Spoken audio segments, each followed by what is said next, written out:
Hi there, so today we're talking about the GoPro Fusion.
So I'm a big fan of cameras, as you probably tell by the channel and things like that.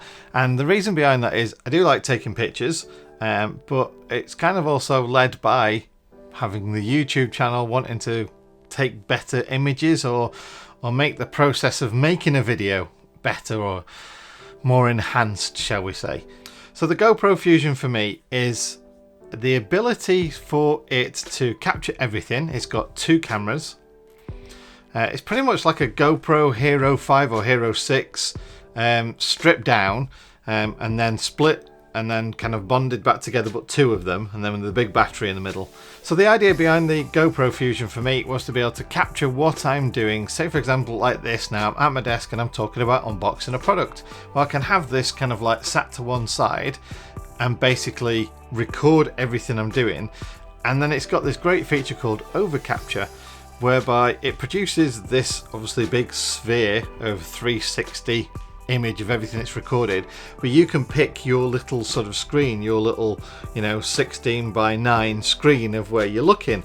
So rather than looking around like you do in a virtual kind of camera and you've got some goggles or whatever, what you're doing within the software is saying, actually, if you can just stabilize and keep that bit there, and then if the camera moves, you can kind of like move back round and pan around. So it works really, really well. It comes with this little extension arm as well. So like a little tripod, little extension arm like that. That is also a tripod like that. So all in all, and you can adjust the height and twist and things as well. So this all comes in the box with it, nothing special that you have to buy. It's not like a DJI Fly More combo or anything. And it even comes with a little pouch as well that you can zip it up inside the pouch so that the lenses don't get scratched or anything like that. So I'm flying my drone and this can see everything I'm doing then, and then I can edit and choose which part I want to show.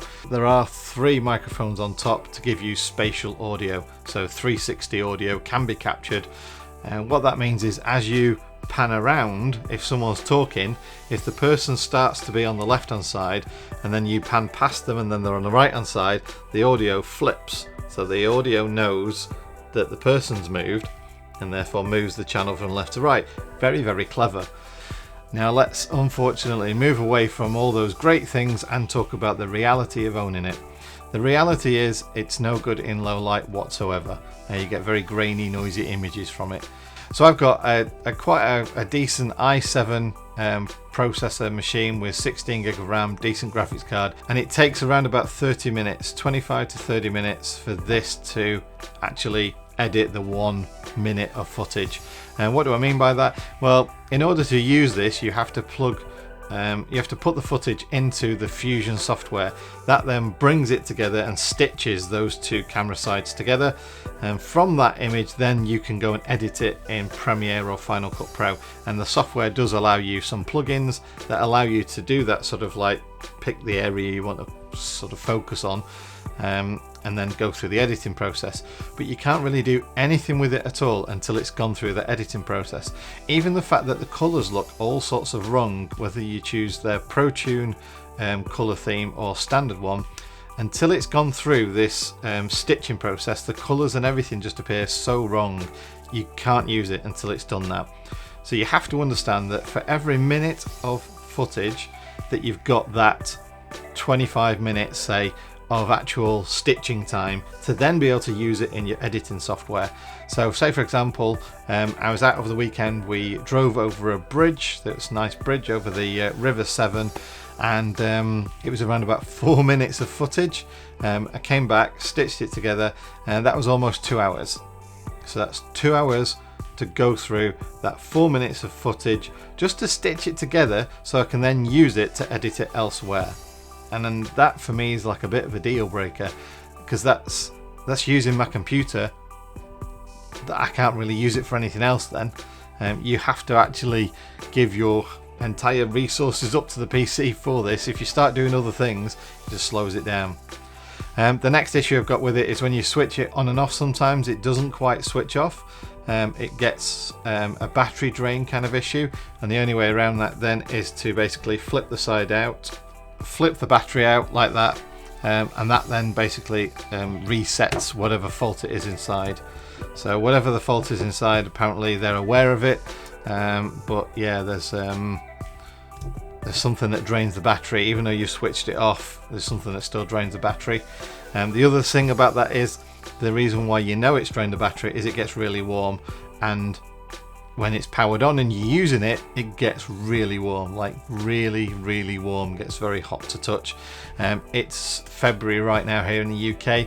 Temperatures aren't really rising more than about 5 or 6 degrees, and that's getting hot to touch in those temperatures. So if it was in the middle of summer, I can just imagine it melting or just shutting down completely. And then let's move into the other issues of quality wise with it. As you saw me struggling then just try and get in and out of things, it is really tricky to try and open these doors. So the door only opens like that, and that you might just about be enough to get, see, it catches on there, so you kind of got to squeeze that bit up to get in there. It's very poorly designed. Then inside there you've got the 2 memory card slots, and the 2 memory card slots are marked by the edge of the battery. So that's for the front and back camera. They're really tricky to get in and out as well. And things like that, now that's not sealed, doesn't seem to want to click back in place. Just seems a bit beta. It seems like it's not quite the finished product yet.